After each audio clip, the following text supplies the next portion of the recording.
Finally দেখে ফেললাম Spiderman brand new day trailer. আর কি ডিটেল রে ভাই! একবার দেখানো হচ্ছে স্পাইডারম্যান নিজের শক্তি হারিয়ে ফেলেছে, তো আরেকবার দেখা যাচ্ছে সে নিনজাদের সাথে ফাইট করতেছে, এবং কি এই সিনে তো সে ব্রুস ব্যানারের সাথেও কথা বলতেছে।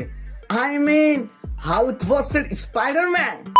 ভাই গল্প মূলত স্টার্ট হয় ওই যে স্পাইডারম্যান নো ওয়ে হোম যেখানে শেষ হয়েছিল ওখান থেকে, মানে ওই যে পিটার পার্কারকে তার গার্লফ্রেন্ড, বন্ধু বান্ধব, এক কথায় যারা যারা তার নাম জানতো সবাই যে ভুলে গিয়েছিল, ওখান থেকে গল্পটা টেক প্লেস হয়। বাট আমি শক হয়েছি ফ্র্যাঙ্ককে এখানে দেখে। আই নো অনেকজনই হয়তো একে চিনেনি না, তবে যারা কমিক বুক পড়েছেন তারা এই মানুষটাকে ভালোভাবেই জানেন। ভাই এই লোকটা এমন ভাবে মানুষদের মানে তার কাছে ভয়ঙ্কর বা খাতারনাক কোনো অ্যাবিলিটি তো নেই, তবে তার প্রত্যেকটা মেশিন গান বা শটগান দিয়ে সে ব্রুটাল ভাবে মানুষদের মারে, এবং একবার যদি সে আপনার পিছনে লেগে যায় ভাই মারার পরই দম ছাড়বে। যদিও এটা ভাবিয়েন না তাহলে কি স্পাইডারম্যান অ্যান্ড ফ্র্যাঙ্কের মধ্যে যুদ্ধ হবে? ওয়েল এমনটা না। এখানে যে আমরা ট্রেলারের মধ্যেই ব্রুস ব্যানারকে দেখতেছি না, মুভির একটা বড় টুইস্ট। ওয়েল বিভিন্ন রিপোর্ট অ্যান্ড লিকের অনুযায়ী ব্রুস ব্যানার এখানে কিন্তু ভয়ঙ্কর হাল্ক হয়ে উঠবে, মানে dangerous power. And exactly Frank and হাল্কের মধ্যে মূলত এই মুভির ম্যান যুদ্ধটা হবে, এবং এই লড়াইটা এতই ভয়ঙ্কর হবে যে স্পাইডারম্যান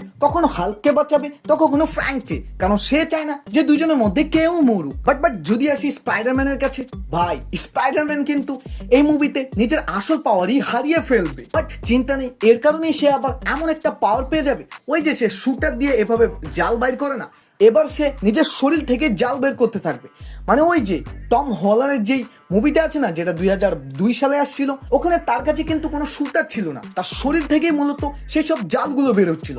অ্যান্ড এক্স্যাক্টলি এই স্পাইডারম্যানের ক্ষেত্রেও এখন ওটাই হবে। যদিও ওই নতুন পাওয়ারটাকে পিটার শুরুতে ঠিক মতো ইউজই করতে পারে না, মানে সামান্য এক বিল্ডিং থেকে অন্য বিল্ডিং এ গেলেও সে বাড়ি খেয়ে পড়ে যাচ্ছে।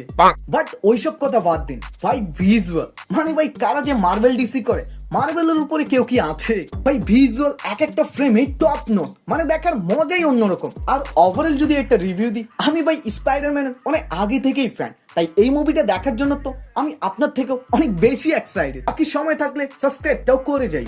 বাই।